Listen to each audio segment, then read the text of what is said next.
सौगाते मोदी उपक्रमावरून उद्धव ठाकरेंनी टीका केली आहे। भाजपचं देशात सौगाते सत्ता सुरू आहे। निवडणुकीत बटेंगे तो कटेंगे म्हणणारे सौगात देत आहे। भाजपनं हिंदुत्व सोडल्याचं जाहीर करावं असं उद्धव ठाकरेंनी म्हटलंय। ईद निमित्त देशात भाजपनं सुरू केलेल्या सौगाते मोदी उपक्रमावर उद्धव ठाकरेंनी घणाघात केलाय।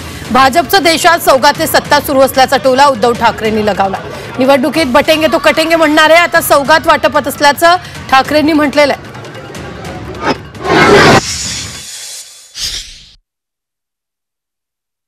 हे काही सौगाते मोदी नाहीये, हे सौगाते सत्ता आहे।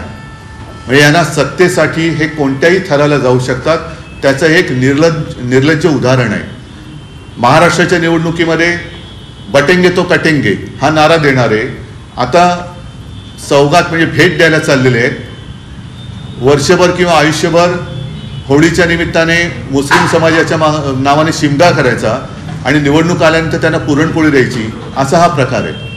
पण याच्यात एक गोष्ट चांगली आहे की आमच्याकडचे जे काय उडाण टप्पू आहेत, ज्याचा उल्लेख अनिल परब यांनी आपल्या विधान परिषदेच्या भाषणामध्ये केला आहे, ते सुद्धा आता टोपी घालून कशी ती सौगत घेऊन जात आहेत हे मला बघायचंय। भारतीय जनता पार्टीच्या मायनॉरिटी मोर्चाचा मुस्लिम मोर्चाचा आहे आणि त्यामुळे या कार्यक्रम करण्याकरता भारतीय जनता पार्टी पुढे आली आहे।